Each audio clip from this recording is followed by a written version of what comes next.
So since I was born, my mom never wanted me around. She always had me bouncing from one friend to another friend's house. I moved back into my mom's house after she had her youngest son. Being the oldest one, she wanted me to take care of my younger siblings. I felt overwhelmed and pressured because I was only 10 years old at the time.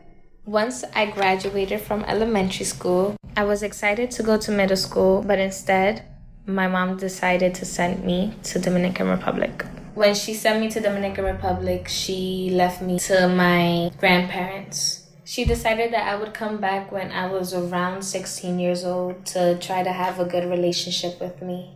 Everything worked out for a couple of months until I found out I was pregnant.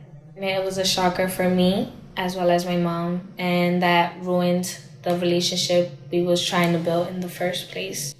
After I had the baby, my relationship with my mother reminded me when I was 10 years old because I had to stay home and not only take care of my siblings but as well as my child. So it was more complicated than it was before.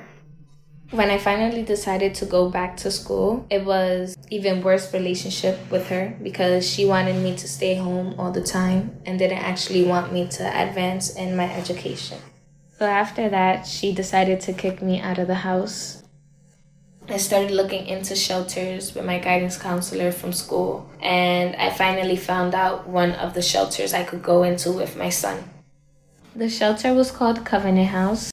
So I would have to get up early in the morning at 6 o'clock to get myself ready, to get the baby ready, to then drop him off at daycare, to then start my navigation to school. After school at 2:30, I would go into my internship until 8 o'clock and get back home around 9 to pick up my son, to get myself ready for the next day, do homework, get him ready, and then start all over again the next day.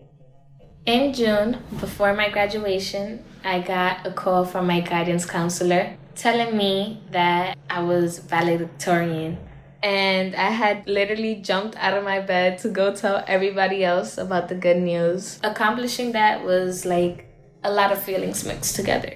I always believe that hard work pays off, but it was just something unimaginable. My speech was mainly about how even when things get hard, you should never give up. No matter how hard things get or how many obstacles come in your way, you should always try to achieve your goals. Having my son there made me feel like I had accomplished something really good for myself and for him.